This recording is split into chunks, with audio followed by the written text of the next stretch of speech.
30 तारीख है और केंद्र सरकार के दिशा निर्देशों के अनुसार कल से उन क्षेत्रों में जहाँ पे कोरोना का असर कम है या कोरोना नहीं है, वहाँ पे लॉकडाउन की शर्तों में थोड़ी ढील दी जा सकती है। तो हम सब लोगों को बैठ के ये सोचना है कि कल से क्या ढील दी जानी चाहिए और अगर ढील दी जानी चाहिए तो कितनी ढील दी जानी चाहिए। केंद्र सरकार का कहना है कि जो जो हॉटस्पॉट्स हैं और जो कंटेनमेंट जोन्स हैं उनमें ढील फिलहाल नहीं दी जानी चाहिए, क्योंकि वहाँ पे स्थितियाँ खराब हैं और अपने को कंट्रोल करने की ज़रूरत है। दिल्ली में 11 ज़िले हैं। दिल्ली के 11 ज़िले हॉटस्पॉट डिक्लेयर किए गए हैं। तो केंद्र सरकार के मुताबिक तो सभी कंटेनमेंट जोन्स में ढील नहीं दी जा सकती। हमने दिल्ली सरकार में अपनी भी असेसमेंट की। पिछले कुछ दिनों में मैंने कई एक्सपर्ट से बात की, लोगों से बात की, और उन सारी चर्चाओं का जो नतीजा निकला वो मैं आपके सामने रखना चाहता हूँ। पिछले कुछ दिनों से दिल्ली में कोरोना के केसेस में बढ़ोतरी होनी शुरू हुई है। हमने टेस्ट भी ज़्यादा करने चालू किए हैं। पिछले कुछ दिनों में हमने काफ़ी टेस्ट किए हैं दिल्ली के अंदर, और कोरोना के केसेस में बढ़ोतरी भी चालू हुई है। कल हमारे पास 736 केसेस के टेस्ट की रिपोर्ट आई। उन 736 में से 186 कोरोना के मरीज निकले, यानी कि 25% लोग कोरोना के मरीज निकले। 186 तो काफ़ी ज़्यादा है। ये 186 के 186 सभी एसिम्टोमेटिक हैं।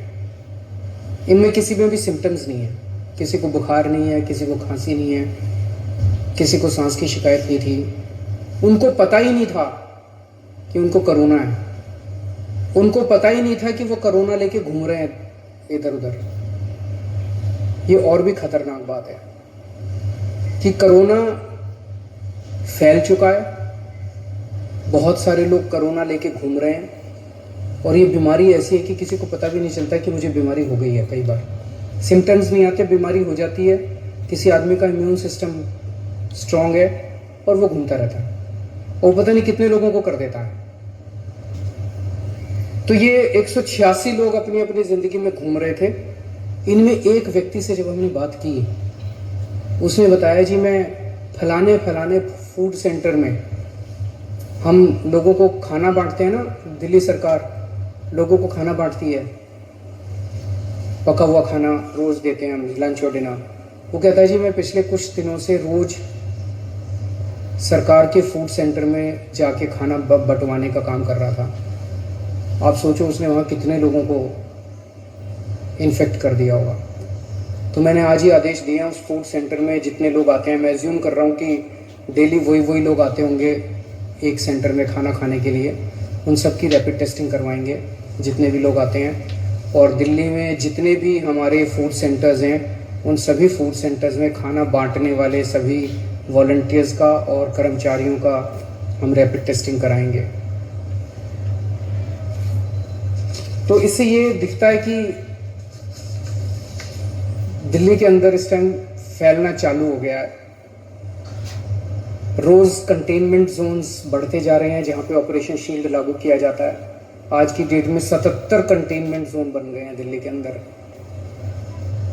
हमने कंटेनमेंट जोन्स में रैंडम टेस्टिंग कराई थी। कहीं से 200 का सैंपल लिया, कहीं से 180 का सैंपल लिया, कहीं से, वहाँ पे रैंडम टेस्टिंग कराई थी। वहाँ पे निकल के आया कि कुछ कंटेनमेंट जोन्स जहाँ पे लोगों ने बात मानी, लोगों ने अनुशासन का पालन किया, लोग अपने अपने घरों में रहे, वहाँ पे एक भी नया केस नहीं आया। लेकिन जहाँ लोगों ने बात नहीं मानी और लोग गलियों में निकल आए, हम उस कंटेनमेंट जोन के अंदर किसी को नहीं आने देते, बाहर किसी को नहीं जाने देते। लेकिन अंदर लोग तो लोग एक दूसरे के घर में जाते रहते हैं, लोग नहीं मानते, काफ़ी उनको मनाने की कोशिश की जाती है, सख्ती करने की कोशिश की जाती है, लेकिन कई कई जगह लोग नहीं मानते। जैसे मैंने कल आपको जहांगीरपुरी का उदाहरण दिया, जहांगीरपुरी की एक गली, उसके अंदर एक ही परिवार के कई सारे घर थे, चाचे मामे ताया ये सब, उनमें एक ही परिवार के 26 केस पॉजिटिव निकले, क्योंकि वो माने ही नहीं। कंटेनमेंट जोन होने के बावजूद वो एक दूसरे के घरों में जाते रहे। तो जहाँ जहाँ कंटेनमेंट जोन में लोगों ने बात मानी है, वहाँ एक भी नए केस नहीं मिले, और जहाँ लोगों ने बात नहीं मानी, वहाँ पे कुछ कंटेनमेंट जोन्स में कई नए केस निकल के आए हैं। तो एक चीज़ तो ये है कि दिल्ली में कोरोना तेजी से फैल रहा है, पर अभी स्थिति नियंत्रण के बाहर नहीं है, स्थिति नियंत्रण में है। स्थिति चिंताजनक है, पर घबराने की जरूरत नहीं है। अपने को सबको अनुशासन में रह के इसको कंट्रोल करने की जरूरत है। आज दिल्ली में टोटल 1893 केस हैं, मोटा मोटा 1900 मान लो, 1900 केस हैं। 1900 में से 26 आईसीयू में हैं और 6 वेंटिलेटर पे हैं। लगभग 43 लोगों की मौत हो चुकी है, 26 आईसीयू में, 6 वेंटिलेटर पे हैं। आप सोच के देखो कि अगर लॉकडाउन नहीं होता तो क्या होता। दूसरे देशों का जो हाल है, भगवान ना करे अगर ऐसा अपने देश में होता, अगर लॉकडाउन ना होता, मान लो 3000 लोगों को आईसीयू की जरूरत पड़ जाती, मान लो 2-2.5 हजार लोगों को वेंटिलेटर की जरूरत पड़ जाती है, और ज्यादा लोगों को। इतने तो आईसीयू नहीं थे, इतने तो वेंटिलेटर ही नहीं है। इटली में, स्पेन में, अमेरिका में यही देखने को मिल रहा है कि आईसीयू कम पड़ गए, वेंटिलेटर कम पड़ गए, अस्पताल की व्यवस्थाएं कम पड़ गई, सड़कों के ऊपर, अस्पताल के बाहर लोग पड़े हुए हैं जिनको इलाज नहीं मिल पा रहा। अगर लॉकडाउन नहीं होता तो स्थिति ऐसी हो सकती थी। लॉकडाउन की वजह से केसेस कम हैं फिलहाल। आज दिल्ली में पूरे देश की 2% जनसंख्या रहती है, लेकिन पूरे देश के जितने कोरोना के मामले हैं उसका 12% मामले कोरोना की दिल्ली में है।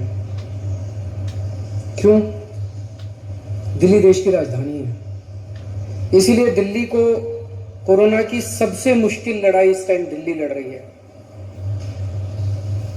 पिछले 2-2.5 महीने के अंदर विदेशों से जितने लोग आए वही लेके आए कोरोना विदेशों से, अपने देश में तो था नहीं।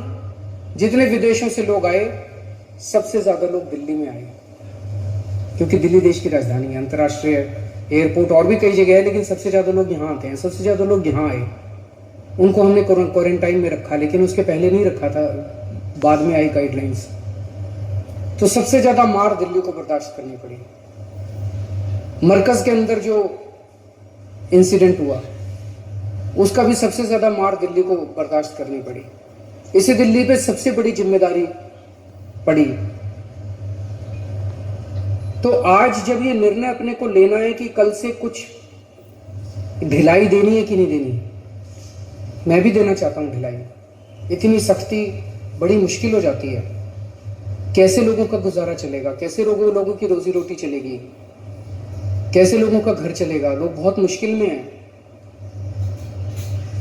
बच्चों के स्कूल बंद है। हम भी ढिलाई देना चाहते हैं, लेकिन ढिलाई देना बड़ा आसान है, और ढिलाई दे दी और स्थिति बहुत खराब हो गई, और उसके बाद अगर आईसीयू कम पड़ गए और अस्पताल के बेड कम पड़ गए और वेंटिलेटर कम पड़ गए और ऑक्सीजन कम पड़ गई और पता नहीं कितनी अगर जानें चली गई, तो हम कभी अपने आप को माफ नहीं कर पाएंगे। इसीलिए इन सब चीज़ों को ध्यान में रखते हुए हमें लगता है अभी थोड़ा संयम बरतने की ज़रूरत है। हमने निर्णय लिया है अपने दिल्ली वासियों के ज़िंदगी का ख्याल रखते हुए, सबकी सेहत का ख्याल रखते हुए, कि फ़िलहाल लॉकडाउन की शर्तों में कोई ढिलाई नहीं दी जाएगी। 1 हफ्ते के बाद फिर से हम सारे एक्सपर्ट्स के साथ बैठ के, सबके साथ बैठ के इस पे दोबारा इसकी असेसमेंट करेंगे, और अगर ज़रूरत पड़ी तो उसके बाद ढिलाई दे सकते हैं। लेकिन फ़िलहाल दिल्ली में किसी तरह की कोई ढिलाई नहीं दी जा रही है।